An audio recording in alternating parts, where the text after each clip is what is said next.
कोई अज साग पक रहा है ते सुबह सुबह चाढ़ दिता अम्मा हजूर ने साग ते अज आपां साग पकाउण डए आ ते इंशाअल्लाह अज साग खाना जांदी वारी दा मेहमान वा साग ठीक आ ते चेक करो पक रहा है जब तैयार होऊगा तड़का शड़का ला के घ्यो श्यो पा के ते फिर खावांगे ठीक है। हाँ चेक करो आखिरी वारी दा एंड हो गया है भी लभ के ते लिया गंदड़ा दा प्योर गंदड़ा दा कोई ये मिलावट नहीं गई पत्ते पुत्ते कोई नहीं प्योर गंदड़ा लेकिन टाइम लगा इन्हूं लभदे। हाँ खाना तो नहीं ना सौखा ठीक है। ए हुण पैणगियां इहदे च मिर्चां मुर्चां हरियां मिर्चां दागड़ मिर्चां तैयार हो तो फुल मज़ा आएगा। बातू शातू पाया पालक शालक पाई पूरा माहौल बनाया जी मज़ा पूरा पूरा मज़ा। लो जी साग की तैयारी फुल हो रही आई पूरा नज़ारा लेना साग का आ घोटन डे आप सीधा पतला करने ते वेखो जरा नज़ारा लेने आज साग ते साग ते बंद करते बंद।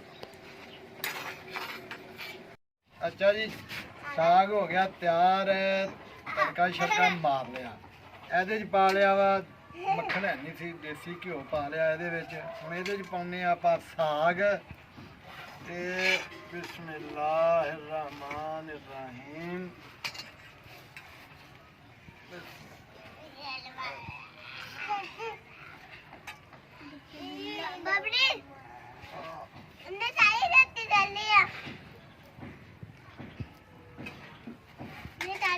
लो जी साग लिया आप खुले दिल पा ठीक है। हुण इनू हिला के ते विच जिहड़ा ना घ्यो मिक्स हो जाए चेक करो जरा इहदा माहौल ठीक है फुल गर्म है ये हुण परदेसी हो गया साग जिहड़ा ना एंड वा ते लभ लुभ के लिया के पकाया जरा टेस्ट करिए इहदा चेक करिए इहदा भी की इहदा टेस्ट वा थोड़ा जिहा गर्म आ तेरा हिसाब नाल खाना पैना।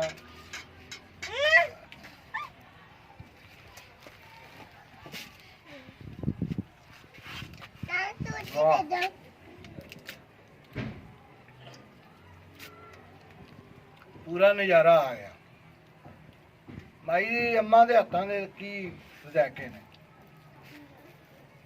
खाना तो भाई दस दिओ तेन भेज देंगे ते वीडियो चंगी लगे ते शेयर करियो लाइक करियो ते सब्सक्राइब करियो ते दुआवां च याद रखियो ठीक है। अल्लाह हाफिज़।